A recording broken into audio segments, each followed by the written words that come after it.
को देखा पानी बड़ा गहरा है, अब वहाँ से निकालने का कोई साधन ही नहीं है, कोई चीज ही नहीं है कि जिससे पानी निकाला जाए।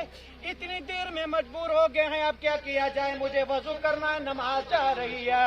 अल्लाह अल्लाह मेरी मिल्लत के नौजवानों, जब उतनी देर के अंदर हजरत मोहम्मद बिन सुलेमान अलैहिर्रहमा नजरें उठाकर देखने लगे हैं, वो मकान जो जिसकी छत कच्ची पड़ी हुई है, वहाँ क्या देख रहे हैं, छोटी सी बच्ची खड़ी होकर हजरत मोहम्मद बिन सुलेमान अलैहिर्रहमा से फरमाने लगी हैं, ए मोहम्मद बिन सुलेमान क्यों मजबूर हो गए हो, किस चीज की तलाश में हो, क्या ढूंढ रहे हो, कहाँ बेटा?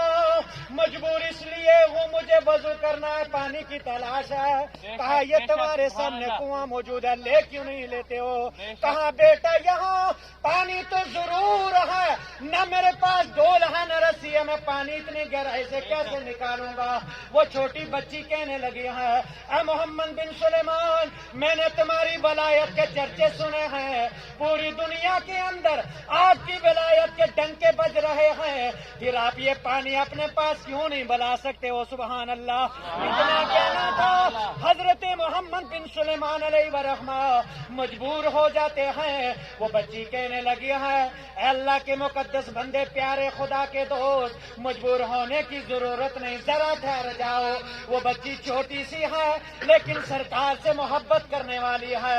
आगे होकर मकान की छत से आगे होकर अपना थूक कुएं में डाला है और थूक की बरकत से वो पानी उबलता हुआ बाहर आ जाता है। सुभान अल्लाह। अब जब उबलता हुआ बाहर आ गया है,